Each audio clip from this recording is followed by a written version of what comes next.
दंतेवाड़ा में कन्या आवासीय विद्यालय में आज तड़के एक भीषण हादसा हो गया। आग लग गई। आग लगने की वजह से विद्यालय में रखा सारा सामान जलकर खाक हो गया। आगजनी की घटना सुबह 4 बजे की बताई जा रही है। आशंका है कि शॉर्ट सर्किट की वजह से आग लगी होगी।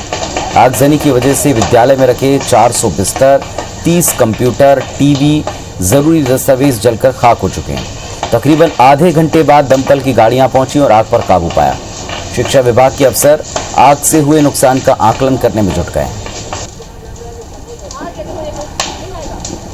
यहाँ के कर्मचारी उठ के देखे तो पीछे रूम से आग लगी हुई थी, तो लगता है शॉर्ट सर्किट जो हुआ होगा उसकी वजह से आग लगी। सर क्या नुकसान हुआ है यहाँ पे? यहाँ का पूरा सामान जल के स्वाह हो गया है। बच्चे अभी नहीं थे, कोविड के चलते अभी तो स्कूल बंद है, तो इसके वजह से यहाँ पर एक भी बच्चे नहीं। सर गाड़ी में भी आग लगी है क्या? नहीं, गाड़ी में आग नहीं लगी। तो तस्वीर आपको दिखा रहे हैं, कन्या आवासीय विद्यालय है जिसमें आग लगी है। भारी नुकसान होने की आशंका है। आकलन किया जा रहा है कि दरअसल कितना नुकसान हुआ, किस वजह से आग लगी, ये पता लगाया जा रहा है। लेकिन ये माना जा रहा है शुरुआती दौर में कि शायद शॉर्ट सर्किट की वजह से आग लगी। लेकिन बड़ी बात एक ये है कि यहाँ सामान का काफ़ी नुकसान पहुँचा, लेकिन किसी को इसमें कोई झुलसा इस तरह की जानकारी नहीं है, क्योंकि अभी छुट्टियों का वक्त है। और आवासीय विद्यालय में यहाँ ये तस्वीरें बताती हैं कि आग काफ़ी भीषण थी। नुकसान भी इसमें ज़बरदस्त हुआ है। बिस्तर, दस्तावेज और यहाँ रखा हुआ काफ़ी सारा सामान पूरी तरह से खाक होना बताया गया। दमकल विभाग की गाड़ी आधे घंटे बाद पहुंची थी और किसी तरह इस पर काबू पाया। तो दंतेवाड़ा से तस्वीरें आपको दिखा रहे हैं।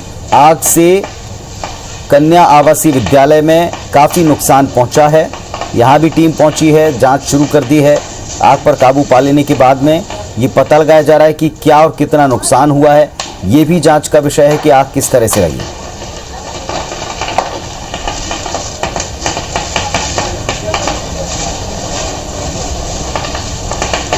तो एक बड़ा हादसा, एक गंभीर हादसा दंतेवाड़ा में कन्या आवासीय विद्यालय में देखने को मिला, लेकिन इसमें जान का कोई नुकसान नहीं हुआ। ये सबसे गनीमत की बात रही, राहत की बात रही। दमकल विभाग की टीम ने इस पर काबू पा लिया। तकरीबन आधे घंटे बाद ये टीम पहुंची आग लगने की जानकारी के, और काफ़ी नुकसान होना इसमें बताया गया। नुकसान का भी आकलन वहां मौजूद जो लोग हैं वो कर रहे हैं।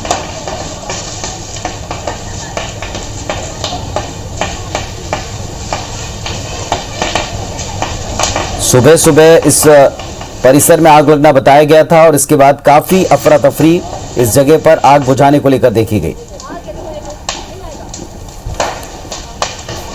हमारे सहयोगी वेद प्रकाश हमारे साथ में जुड़ गए हैं। वेद, तस्वीरें हम दर्शकों को दिखा रहे हैं, कैसे आग लगी, कितना नुकसान हुआ, क्या क्या और कौन कौन वहां मौजूद था, इस बारे में क्या डिटेल मिला?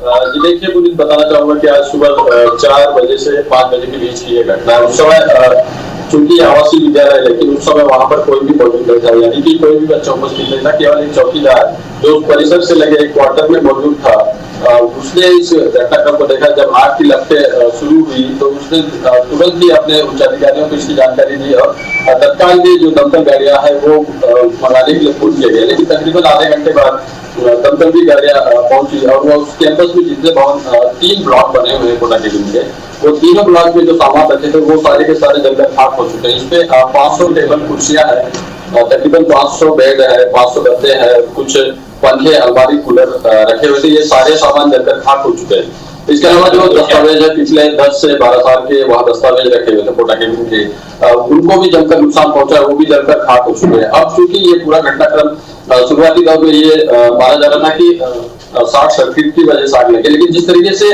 कोटा के की बनावट है उसे देखकर ऐसा लगता नहीं है कि जो तीनों अलग अलग खंड में बने हुए बिल्डिंग्स हैं उनमें आखिरकार कैसे आग लगी। तो कहीं ना कहीं ये संदेह जरूर है इसमें कि किसी अज्ञात व्यक्ति या हो सकता है कि संस्था से जुड़े कर्मचारी ने इस घटनाक्रम को अंजाम दिया हो। चूंकि अब अफसरों का दौरा भी चालू हो चुका है, एसडीएम खुद मौके पर पहुंचे थे। इसके साथ ही कलेक्टर दीपक सोनी ने भी मौके का जायजा लिया था और उनसे जब हमारी बातचीत हुई उनका कहना था कि पूरे घटनाक्रम की जानकारी के लिए एक विशेष टीम बनाई जाएगी ताकि घटनाक्रम का घटना के कारणों का सही पता चल सके, क्योंकि अभी शुरुआती दौर में केवल अफसर यही कह रहे हैं कि शॉर्ट सर्किट की वजह से आग लगी है। पुलिस जब तक ये जांच कंप्लीट नहीं हो जाती तब तक ये कर पाना मुश्किल है कि आखिरकार इस पे आगजनी कैसे हुई, क्योंकि कुछ समय पहले यहाँ पर तकरीबन 20 से 25 लाख के सामानों की खरीदी भी हुई थी। बताया ये जाता है कि वो जो सामान खरीदे गए थे वो काफी निम्न स्तर के थे, तो ऐसे में आशंका ये जताई जा रही है कि उनकी गुणवत्ता या उस मामले के सार्वजनिक होने से पहले ही मामले का पटाक्षेप कर दिया जाए, तो ये भी एक आशंका जताई जा रही है। फिलहाल जो जांच है उसके लिए एक कमेटी का गठन कर दिया गया और जांच कंप्लीट होने के बाद ये पता चल सकेगा कि आखिर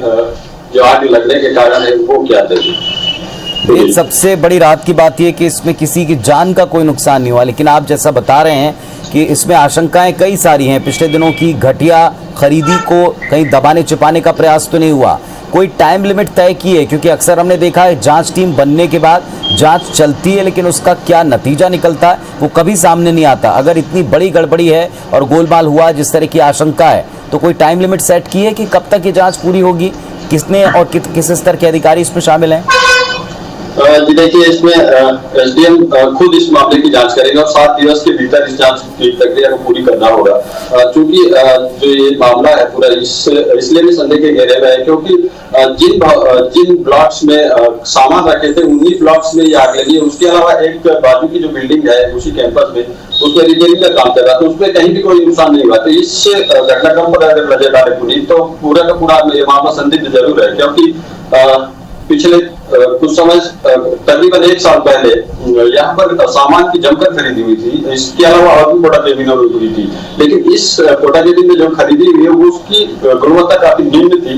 तो इस वजह से ये भी आशंका है कि इसी मामले को छिपाने के लिए हो सकता है कि संस्था से जुड़े किसी कर्मचारी ने इसमें आग लगा दिया और इसे शॉर्ट सर्किट से आग लगने का मामला बताकर मामले का पटाक्षेप भी किए जाने की कोशिश की जा रही है। लेकिन अब चूंकि एसडीएम ने जांच का जिम्मा संभाल लिया तो निश्चित तौर पर 7 दिवस के भीतर जो जांच करनी होगी, तो कहने कहीं 7 दिवस के भीतर ही इस मामले का खुलासा होगा कि आखिरकार आग कैसे लगी। क्योंकि जो डीएमसी होते हैं, जो जिले के मिशन समन्वयक है, कोटा केबिनों के प्रभारी होते हैं, उनका कहना था कि 10 साल के जो रिकॉर्ड्स हैं वो जलकर खाक हो चुके हैं, जबकि कोटा केबिनों में ऐसा नहीं होता। पुलिस साल 10 साल उनके रिकॉर्ड्स अपने जिला कार्यालय में जमा करने होते हैं। तो ये एक ऐसी संस्था है जिसमें कि 10 साल के रिकॉर्ड इन्होंने अपने ही संस्था में रखे थे, अब उसे आगजनी में जलना बता रहे हैं। चलिए, तो कई सवाल हैं वेद, कई सवाल हैं इस मामले में। रिकॉर्ड्स कैसे 10 साल के थे? सामान अगर घटिया क्वालिटी का था तो वहीं आग कैसे लगी? अलग अलग ब्लॉक्स में आग कैसे लगी? अब देखते हैं कि 1 सप्ताह बाद जांच में क्या निकलता है। बहुत शुक्रिया आपका इस पूरी जानकारी के लिए, पूरे डिटेल के लिए।